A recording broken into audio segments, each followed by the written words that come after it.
Hog Cast.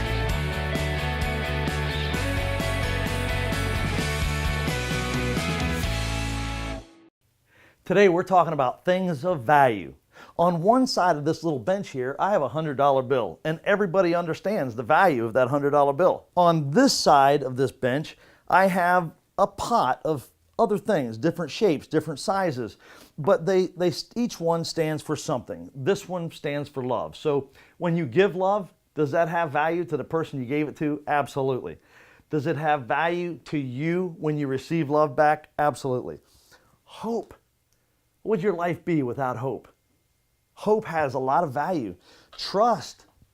Does you being honest and trustworthy, that involves earning trust, and that trust is worth something, and that trust can actually translate into dollars. Many other things in this pot are things that you may view as less tangible, but I'm going to give you an example of how this pot spends with everybody. Money, you can only spend it at stores or online, but the number of people you can spend money with is limited. And guess what? You can't buy love with money. You can't buy respect with money. You can't buy trust with money. This pot over here is a byproduct of who you are, how you act, and what you do. Now, I come out of my house last Sunday morning on my way to church, and I get in my car and it smells like somebody dumped a 5-gallon gas can in the back of the seat. I mean, it was just totally indrivable. So we got out of that car and we got in my wife's car. We get up to the end of the street, realize it's got a flat tire. So we take that car back home and call an Uber. Within 10 minutes, we're in an Uber and we're driving out of the community, and I see my neighbor Scott out there. Now, Scott had 4 cars in the driveway. There was no rental car place around where I could go and spend this, but check this out.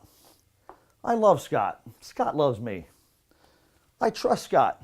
Scott trusts me. I've demonstrated respect to Scott. Scott respects me. I was very quickly out of my car and said to Scott, "Scott, I'm without a car today. Do you have a car I could borrow?" And Scott put me in a car. Within a few minutes, we were on our way to church as a family. I tipped the Uber driver generously, and off we went. As we went, I reflected, there was no rental car center where I could have gone and spent this. And even if there had have been, church would have been over by the time I got the transaction done and on my way to church. But because I had invested continuously in this, I had my car exactly when I needed it. Can I suggest to you that the resources, all the resources in your life await you if you'll just pay attention to consistently, daily, building these things, habits into your life that engender love, respect, trust, significance, autonomy, those types of things that will end up being a vast wellspring of resources in your life, and you'll have what you need just when you need it.